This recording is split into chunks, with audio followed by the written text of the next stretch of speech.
down yesterday. What a beautiful week for us. Earlier we saw Arsenal defeating Real Madrid 3-0. And of course, we talk about the game that went down yesterday. Barcelona, victory for them. And of course, for PSG, they find a way to secure victory at home. So many to play for in the second leg of the Champions League. We'll look into the Nigerian Premier Football League to give you the latest coming from the Oluyole Warriors. And of course, we'll build on to the game that will be going down this weekend. Later today, at the Europa League, several games will be going down. Chelsea will be in action in the Conference League. United right there at the Europa League. Tottenham Hotspur will be in action later today. My name is Ayomikun Adeniyi. I'll not be alone in the studio this afternoon. I got Samuel Akin today, City Boy. We meet together. We'll take you on a journey. Good afternoon to you, Samuel. Good afternoon to you, Ayomikun. Good afternoon to esteemed listener. It's always a pleasure to be in the studio to discuss sports. And of course, we saw some incredible matches, between Barcelona and Borussia Dortmund, and of course between Paris Saint-Germain and Aston Villa yesterday. It was a fantastic games. Of course, Barcelona, they showed their class once again, and Paris Saint-Germain, outclassed Aston Villa at the Parc des Princes. Of course, we still have a lot to talk about. Of course, the news getting to us from the camp of Oluyole Warriors. I mean, the decision of the league management body as regards to the outburst of fans at the Lekon Salami Stadium on Sunday. So we have so many to talk about. Let's just, get straight into the conversation. So without wasting much of our time. All right, let's start with Champions League this afternoon, shall we? We saw two games that went down.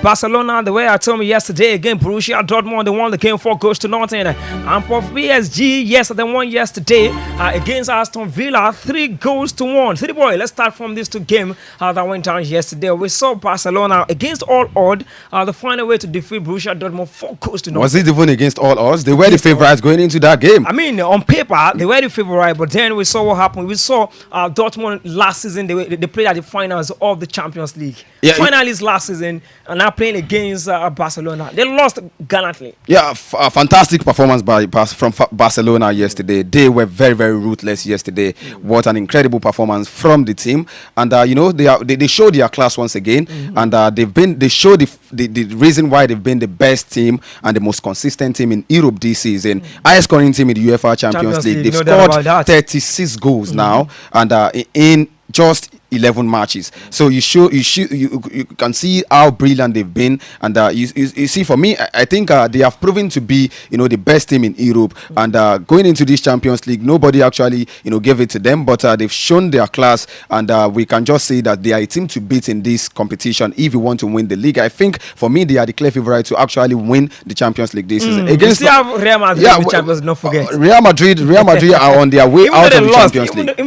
I'm talking about the current performance. All right. Looking at the current performance of the teams remaining in the Champions League, you can say it categorically and confidently that Barcelona are the clear favourites to lift the Champions League trophy. They are the highest scoring teams. They are scoring for fun. Lewandowski getting the brace. Rafinha 12 goals in 11 games. If Barcelona if Barcelona end up winning Champions League this season, definitely Rafinha will be up for Ballon d'Or award. They are still I think they and PSG are the only teams in Europe top flight league that are still pushing for quadruple. They've won Spanish Super Cup. They are in the final of Copa del Rey. They are topping the Spanish La Liga, and they are almost in the semi-final. One leg, because of course I do not see how Borussia Dortmund will turn this around at the Signal Iduna Park. Don't forget that would be a miracle. Seeing Dortmund overturning 4-goal deficit against Barcelona. You see, Barcelona players have been incredible. Lewandowski scoring the goals. Rafinha, very, very brilliant. 12 goals in 11 UEFA Champions League games. And Lamine Yamal, what a fantastic boy. What a spectacular youngster. He's just 17. And for me, he's going to be the face of football for a long time.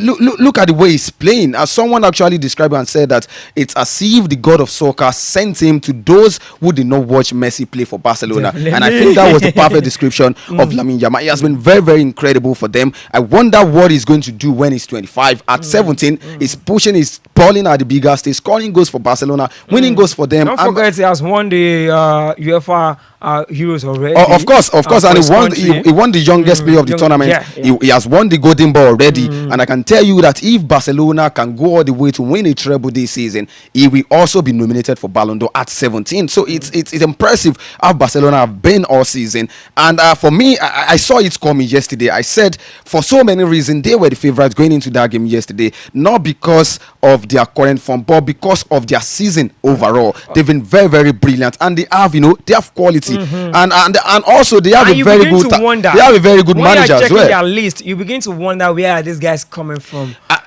This season, before this season, we know what they went through, getting players. But then, they went back to their academy. They brought so many good players, and they are doing well. So it speaks volume about the academy produced by La Masia. Talking about the academy, they produced the academy produced Lionel Messi. They produced players like Andre Iniesta, Fabregas. You have so many players, Xavi, and now they are producing players. They continue to produce players. They are not depending on individual brilliance. They have young stars with little experience, and you have Lewandowski and Rafinha adding to their experience. But for me, I think I will just have to praise and commend their manager. Talking about Hansi Flick, he has been the man of vision for Barcelona. He has been the difference for them, and the fact that he understands, as a German, he understands German football. He has already beaten Borussia Dortmund earlier this season, right? 3-2 are the league phase format. So for me, going into that game, I was very sure that Barcelona will get the job done, and that's what they did.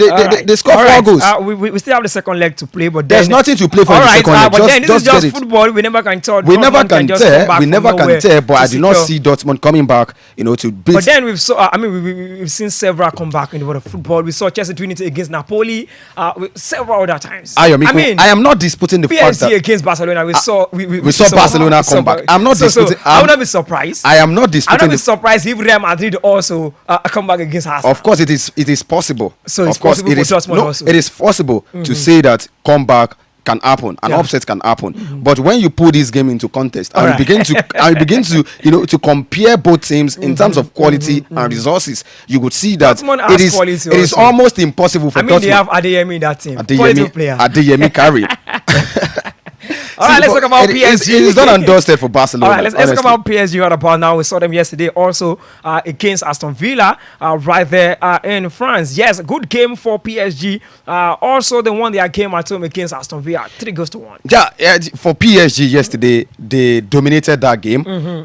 And it was a tactical due to the tactical ingenuity of their manager, talking about Luis Enrique, he has transformed that team. They clearly outplayed and outclassed Aston Villa yesterday. Aston Villa scored first, but even before they scored that goal, Paris Saint-Germain they've been the better side in the game. And it is evidence that PSG also, they are also pushing for quadruple this season. Yeah. They, alongside Barcelona, they've won the French League. They've won the French League. They won the French Spanning Cup. They are into the final of the French Cup, and now they are pushing for Champions for the very first time. They've not won it, so they had everything to play for. They had motivation going into this Champions League. And if they defeat, for me, they are 50% or 60% into the semi-final already. Of course, we cannot underestimate the power of Aston Villa at the Villa Park. But with what I saw yesterday, I began to evaluate the midfield of PSG. I saw, you have Vitinha, you have João Neves, and you have Fabian Ruiz, European Championship winner.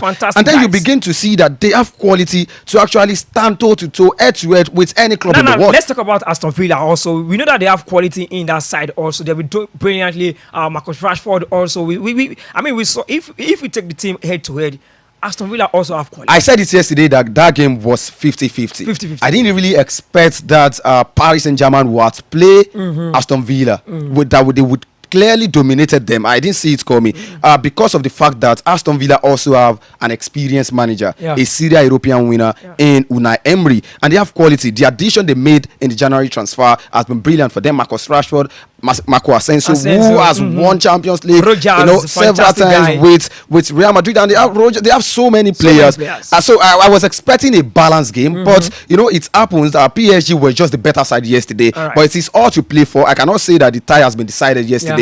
Aston Villa at the Villa Park, they are very, very formidable at the Villa Park. You cannot write them off. Anyway, but for me, I believe PSG will make it through to the semi-final. Semi-finals are knocking. We have Barcelona one leg into the semi-finals.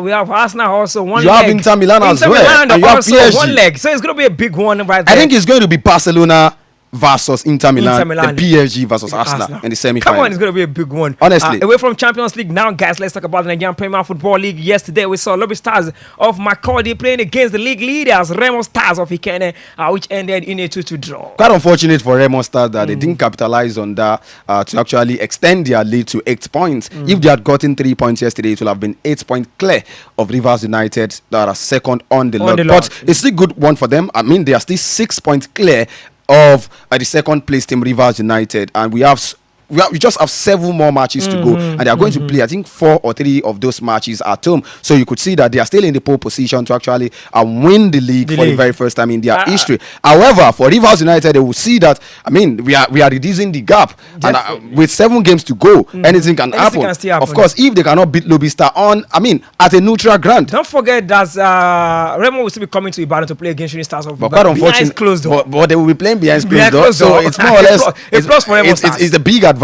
for them that Shooting Stars will host them without the fans in the stand. So for me, it was unfortunate for them that they didn't get the 3 points, but they shared the spoil. 1 point was not really bad. I mean, they are still topping with 6 points with 7 games to go. So for barring any upsets, barring any unthinkable or drama, I still expect Remo Stars to win the Premier League, Nigerian Premier Football League this season. Right. The only race that I know that is still very, very much open is the race for continental football. You have Rivers United, you have Abia Warriors, you have Shooting Stars, you have Ikorodu City with a game in hand. You mean Shooting Stars also still in mathematically, statistically, it's still very open for them. Ikorodu will be playing later today also. They have their standing against Plateau United. All right, let's talk about Shooting Stars of Ibadan. After that game against Ikorodu City, of course, we are expecting reports from the MPFA board, and of course, we got the report just earlier of this morning. MPFA fined Shooting Stars 5 million naira against what happened right there against Ikorodu City. Of course, they'll be playing their home game behind closed door. Yeah, this was not surprising. I mean, we were anticipating the decision of the league management, and we saw this coming. Of course, the rule is clear, and when you have when there is law, of course, you know that the law must be duly followed, and the rules are very, very certain. And there is a need for us to actually restore sanity back to our football. No place for violence in football everywhere in the world. I'm quite unfortunate of what happened, the outburst at the Lagos Salami Stadium on Sunday. But I think it is still fair. The decision of the you think they can appeal, because there's room for them to appeal?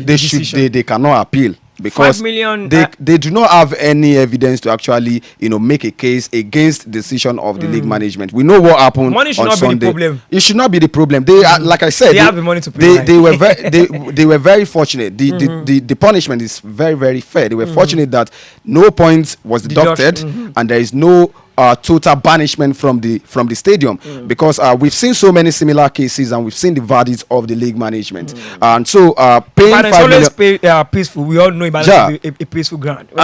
Yes, and that's what I wanted to say now, that the decision of the league management was expected, of course, and like I said, the rules must be followed. Right, and they should do everything possible to ensure that there's no violence in football. However, there are so many gray areas that need to be addressed by the league management. They also need to take responsibility and address, some issues that is affecting the progress of Nigerian Premier Football League. We know Ibadan fans, the Oluyole Warriors fans, to be very, very peaceful.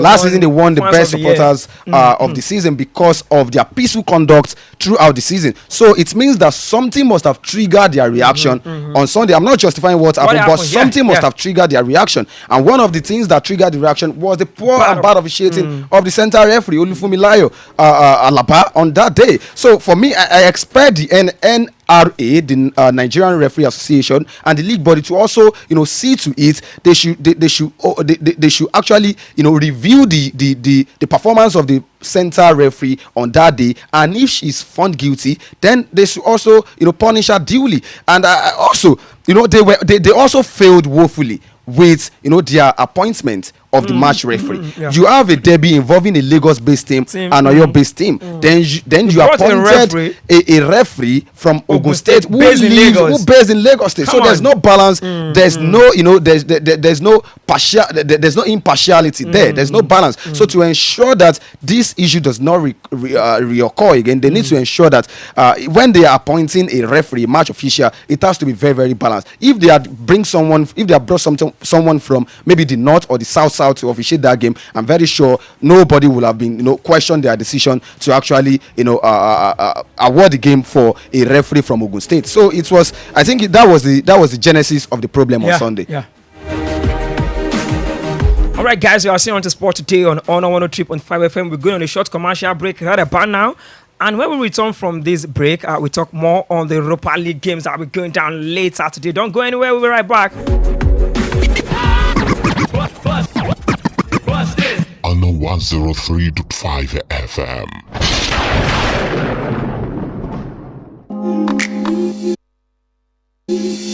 Imagine having the freedom to work, play, and connect without interruptions. That is what fast internet means to us. At Highword Networks, we are passionate about delivering super fast, unlimited internet that is 6 times faster than the competition. Whether you're working from home, running a business, or streaming your favorite shows, we've got you covered. A reliable internet and 24/7 customer support ensure you stay connected always. So what are you waiting for? Join the iWorld Networks family today and discover a seamless internet experience. Call Jeffrey on 081 3058 9466 or visit our website www.iwn.ng to get started. iWorld Networks, connected possibilities.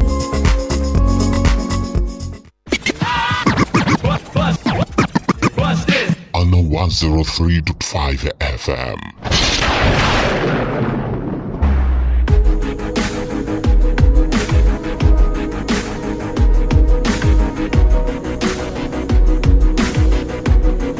Welcome back from that short commercial break. In case you're just joining, this is Sport Today on Honor 103.5 FM. Yes, you can join the commercial live on Facebook at Honor 103.5 FM. Guys, let's talk about the Europa League game that will be going down later today. Lyon will be in France playing against United. And of course, Rangers against Bilbao. Tottenham was supposed to be national against Frankfurt. We talk about Bodo Glimt playing against Lazio later today. 4 games will be going down right there in the Europa League. Yeah, 4 fantastic matches, and I think the attention would be in France, Lyon versus Manchester United. I mean, we saw the back and forth between Andrea Onana and Nemanja Matic, and I think that would take the center stage tonight, and it might even influence the outcome of that game because Andrea Onana will be targeted by both players and fans of Olympic Lyon. I think he shouldn't have made that comment saying that Lyon are better. I mean, Manchester United are better than Lyon currently. Of course, I understand the fact that you did the talking on the pitch. Yeah, I understand the fact that he was just trying to show the confidence he has in his team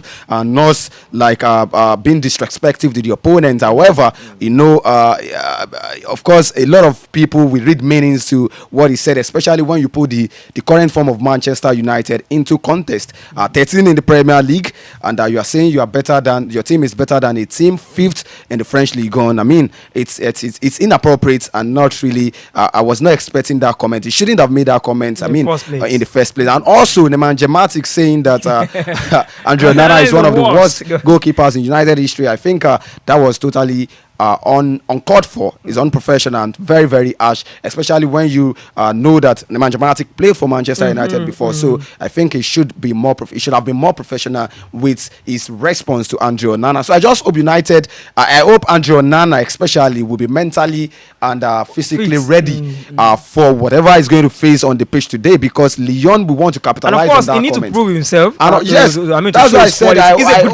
I said I hope he's going to be ready. He's a good goalkeeper. but the numbers, the statistics of what he has done with Manchester United says otherwise. Last season was very huge on him. It was very poor last season. This season, he has not covered himself in glory. Is it about Onana being poor last season or United being poor last season? You cannot say, well, we can say that as a team they were poor, but we've seen so many times that even when a team is poor, the goalkeeper can rise up and then defend the teams. When David De Gea was at Manchester United, he was perhaps it's Manchester United savior. He was saving United, making some crucial save and all of that. There were so many individual blunders that Andre Onana has committed. It was one of the reasons why United were eliminated from the UEFA Champions League last season. And so many games were lost due to his individual blunders. So like I said, I didn't expect him to actually make that comment about Olympic Lyon. You should do the talk on the pitch. You should perform on the pitch. And if you want to pass any information or any message, it should be done on the pitch. I just hope United will be ready, because this is going to be a big game for them. It's going to be a big test for them, because it is not just the only available trophy that they have this season. It is their only hope of playing UEFA Champions League next season. So they need to do everything to, if they cannot get a win, at least get a draw and complete the job the Old Trafford next week. But it's going to be very, very difficult, because Lyon, their road to the quarterfinal has been nothing short of excellent. They've been very, very fantastic as well, and they are playing at home again. So it's going to be very, very a very difficult test for Manchester United. I just hope that they will be ready mentally and physically to match the intensity against Lyon. Anyway, I think I'm expecting a good game, and if we check through the head-to-head they met before in the Champions League phase, and the first leg ended in a victory for United, 1-0. Second leg in France ended in a 1-1 draw. So later this evening, I think I still believe United can come out good winning that game away from home. Let's focus on Tottenham Hotspur. Another big game that will be going down this evening. Yeah, it's going to be another big game for them. They also need to do something. They also need they have everything to play for. This is their only opportunity to, if they want to play UEFA Champions League, just like Manchester United next season. So they eliminated AZ Alkmaar in the round of 16, and they are playing against another tough side tonight. So, but I believe they also have a very good team to actually prosecute this game. But let's just see how it happens tonight. It's still not going to be the end of the tie. This is just the first leg, and you know that the second leg also matters a lot in this kind of encounter. So let's just see how far they can go this night, and if they will get past the quarterfinal. All right, Conference League guys, Chelsea will be playing away from home later today. The big boys right there at the Conference League will be playing later this evening. Just on paper, that should be walk in the park for Chelsea. On paper, of course, we all know that Chelsea are the clear favourite to win this trophy. Of course, they are playing against against big boys against small boys, so to say. But in football, anything can happen. Definitely. But I just believe Chelsea have enough quality to actually win this game away from home, and they've been preparing. Let's see what will happen. Of course, I expect Chelsea to go all the way to the final. The only team that can give Chelsea a headache in this tournament is Fiorentina and Real Betis. All right, let's leave that now and focus on basketball, because later today it's going to be a big one, because Rivers Opals will be in action against the host Fuse the Rabat later this evening. Yes, we saw their last game, which they lost their last game. Brilliant start for them. They won their first two games right there in the Basketball African League, so they need to go back to winning waves later this evening. Yeah, I expect the coach to have gone back to the drawing board and and see where they got it wrong against the Al-Ittihad of Egypt in their third match of the group, where they lost. We expected them to actually prove a point and win that game. They will have, top the group. But this is another opportunity for them to right the wrong of last match. And like I said, I expect the coach to actually, go back to the drawing board and motivate the guys to come back, bounce back bigger and better. There's still a long way to go. Yeah. We expect them to surpass the expectation of last season, where they finished third. And so they have a big motivation going into this one. And with the addition they made going into this tournament, they've signed a couple of some fantastic players who, of course, have experience of playing the bar tournament. So I expect them to actually win today. They defeated FU Rabat already in the second match, and this is a second fixture between the two sides. Of course, the FUS Rabat will also fancy their chances of making a big statement again. They wouldn't want to lose again to Nigerians' only representative in this tournament. But if you are good enough, you can defeat beat a team twice. So I expect them to actually do something and just get back to winning ways today. All right, lastly on the show, ladies and gentlemen, Nigerian Football League, the game that we saw yesterday, Edo Queens, Bayelsa Queens, and of course, our Rivers Angel qualified for the 2025 NWFL Super 6 after Edo Queens. They won away from home yesterday against Remo Stars Ladies. So they are through to the Super 6 of the NWFL 2025. They've been the better women team in Nigeria. They are the defending champion, and so you should expect them to actually qualify for the Super 6. I was not shocked. I was not surprised that, like I said, they've been the powerhouse of Nigerian women football recently. Remo Star Ladies are also doing very, very well. But for me, I think the best women's side in Nigerian football has to be Edo Queens currently. I mean, we saw them at the Champions League. Of course, they did well. And they did very, very well. They made it to the semi-final. They didn't win the semi-final, and they played in the third place position. All right, Bayelsa Queens won their game against Benue Queens, 2 goals to nothing. Robo Queens also won in Lagos against Rivers Angels, 3 goals to nothing. Ibon Angels won at home, 2 goals to 1. Abia Angels won their game also, 1 goal to nothing. Nasarawa Amazon won the conference queen, 5 goals to nothing. Guys, we need to pack our bags and leave the studio right about now. Yeah, we'll be back tomorrow. Definitely. Hopefully United win. I'm repping my club. Definitely. Okay, I'm repping France. I'm repping France. I'm repping Lyon this evening. Lyon. Yeah. Okay, no problem. We will see tomorrow. We'll be back tomorrow. All right, until I come your way again later tomorrow. My name is Ayomikun Adeniyi. On behalf of my producer for this show, Victor, the Chelsea boy, definitely. We'll be back tomorrow. Enjoy the rest of your Thursday. Stay out of trouble. I'm out of the studio.